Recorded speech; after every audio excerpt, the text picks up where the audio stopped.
ఇది నందివర్ధనం పువ్వు అండి. దీన్ని నందివర్ధనం అంటారు.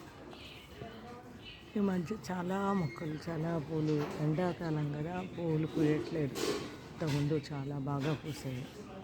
ఈ మంచిది ఎండల్లో దీన్ని మొక్కను నిలబెట్టడానికి చాలా కష్టమైంది.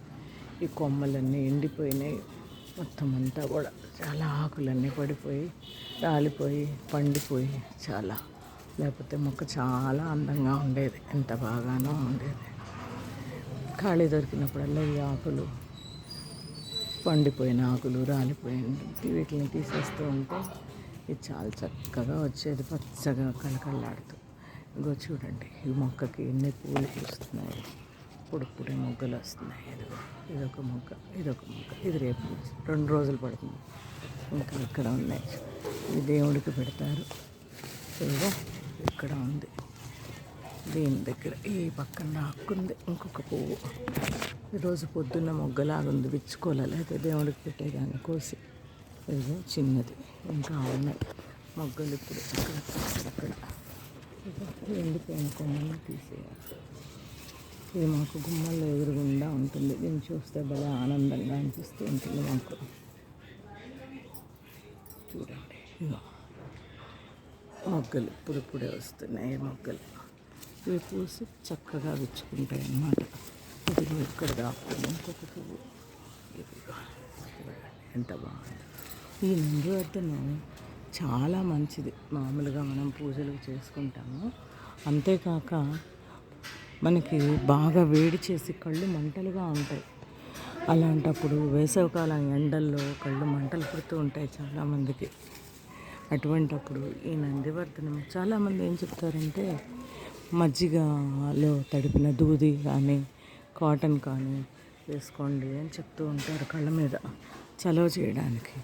వాటికి బదులుగా కూడా మనకి ఈ నందివర్ధన పూలు, విచ్చుకున్న పూలను తీసుకుని కంటి మీద పెట్టుకుంటే చాలా బాగా పనిచేస్తుంది. ఎంత చల్లగానో ఉంటుందండి.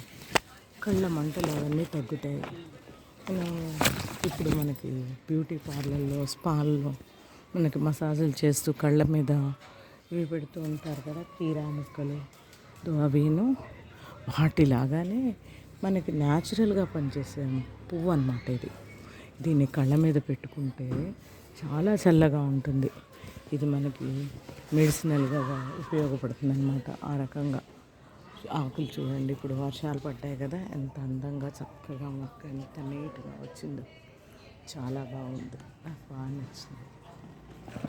నాకు కాలక్షేపం అంటే ఈ మొక్కలతోనే చేస్తూ ఉంటాను. ఖాళీ దొరికినప్పుడల్లా మొక్కల దగ్గరే తిరుగుతూ ఈ మొక్కల్ని చూసుకుంటూ వీటిని చేసుకోవడమే నాకు చాలా ఆనందంగా ఉంటుందండి. ఆ లోపల కూడా ఉన్నాయి కొమ్మలు, అనేవి చూపిస్తే కొమ్మలు ఎదుగుతాయేమో అని భయంగా ఉంది, అందుకే చూపించట్లే. ఇదిగో అందుకే ఆ కొమ్మల్ని వంచట్లేదు అన్నమాట. ఈ పైన ఉన్నాయి చూడండి, 2 మొగ్గలు ఉన్నాయి పైన. ఇదిగో ఈ మధ్యలో ఉంది. ఇదిగో ఇక్కడ ఒక పువ్వు ఉంది మధ్యలో. ఇవన్నీ పూలు. ఈసారి కోసేటప్పుడు మీకు మళ్ళీ వీడియో చేసి 10-15 పూలు దాకా వస్తాయి. ఒక్కొక్క రోజు చూపిస్తాను. దేవుడికి పెట్టుకుంటే చాలా కళకళలాడుతూ ఉంటాడు దేవుడు. ఆ పూజా మందిరం అంతా చాలా కళకళలాడుతూ ఉంటుందన్నమాట. ఈసారి చూపిస్తాను అది. ఈ మొక్క ఏంటో చెప్పగలరా?